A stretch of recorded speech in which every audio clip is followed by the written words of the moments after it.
Today on Mindfulness Minutes, we're going to talk a little bit about fears. I'm sitting here in Costa Rica with this backdrop behind me, and it could have snakes in it. And myself can handle pretty much anything but snakes. So as I sat down, the first thing that popped into my head is, well, maybe there's a snake. And fears can come up like that. I think a snake is a really good representation of fears. They kind of slither in and can surprise you. Also, if you let it, it can really dominate some of your experiences. So fears can also be a little tricky. You might not realize that you're making a decision because of fear. What happens is it'll pop up so quickly, you just have your conditioned response and move on.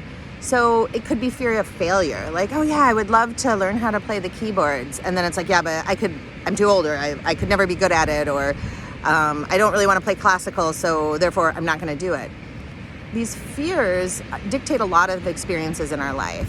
So what I want us to do is just start to pay attention. We don't have to get rid of them. We don't have to process them. We don't have to talk about them really, but it's really important to identify the things that are changing and shaping your life. So let's close our eyes for a minute. We'll relax. Breathing in and out. Following your breath with your awareness.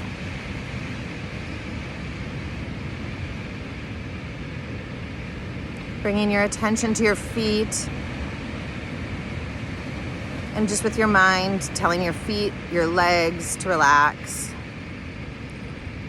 Your back, your belly to relax.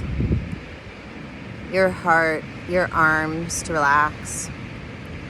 Your face to relax. Now from this point of relaxation, continue to breathe. And just try to bring an awareness to the fact that you have fears. And notice if anything popped up. And we all have them.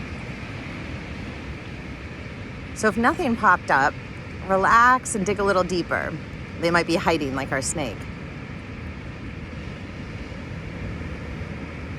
And all we want to do is just look for the fear that has been popping up into our lives that we feel may be the deepest or affecting us the most.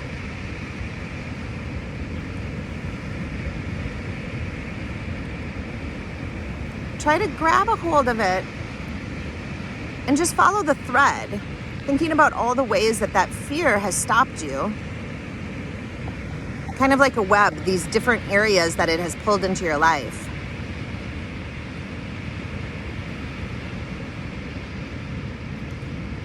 I've felt self-conscious about my power, so I wouldn't try to do different things, like have a retreat in Costa Rica.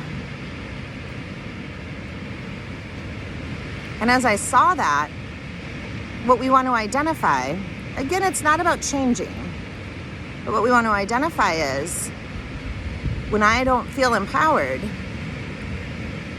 I don't make a decision from that spot. So let me say that in a different way. When you feel your fear pop up, when you're noticing your heart beating faster, your breath going more, how do you feel, your emotions? Sometimes we don't even realize that we're coming from a space of fear.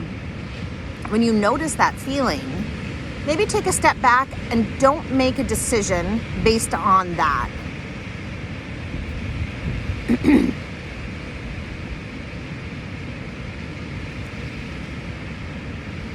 So what we want to do instead is come from a place of peace and quiet when we make our decisions.